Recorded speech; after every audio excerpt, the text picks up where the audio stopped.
I tried to speak with Senator Clinton at the time.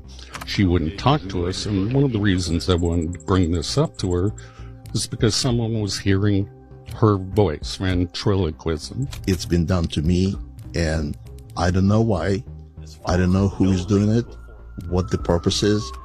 Now watch this, because what he just described might explain something that was caught on camera during a U.S. House hearing. Look at the woman standing behind Congresswoman Stacey Plaskett, and pay close attention to what happens when she speaks. First, I wanted to introduce into the record page 55 from the committee's interview with FBI employee Roya Demlow, who you just spoke about, which took place on July 17, 2023. They would be representing what I said because I don't have much knowledge of that. They would be misrepresenting. All you have to do is use voice morphing. This Harvard scientist exposes claims about CIA mind control weapons still being used today.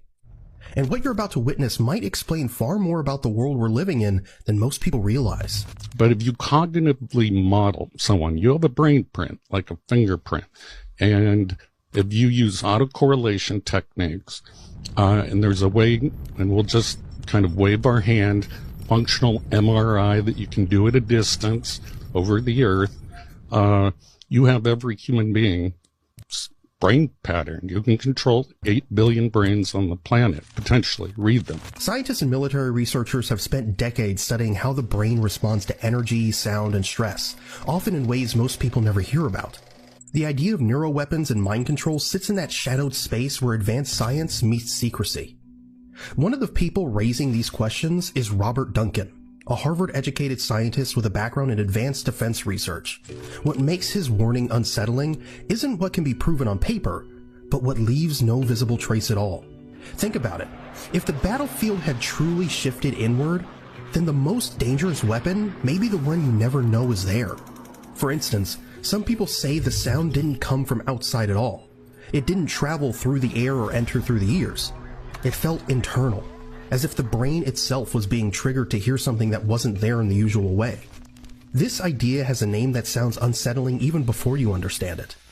Voice to skull. And so if you're programming someone to go after, let's say, a political target, all you have to do is use voice morphing, and pipe in the tortures, the pains, and 24 hours, make it a artificial intelligent chatterbot too, and you'll drive the person crazy. The news, the mass news media will just write them out. Oh, they're crazy.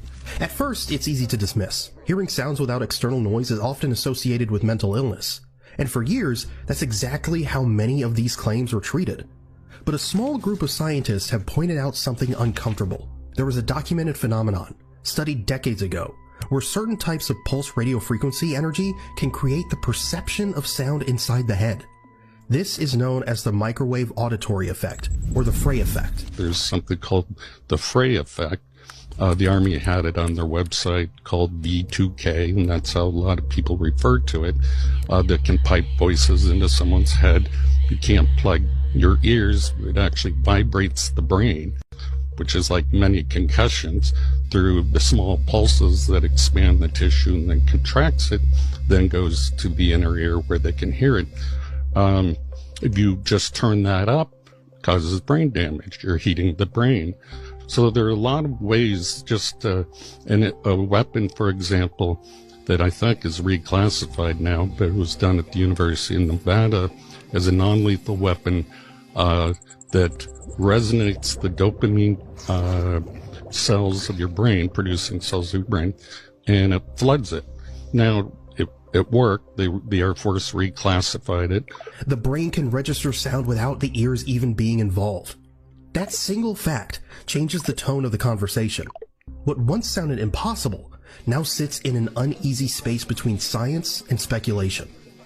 For people already experiencing unexplained symptoms, this possibility feels less like theory and more like a clue that refuses to go away.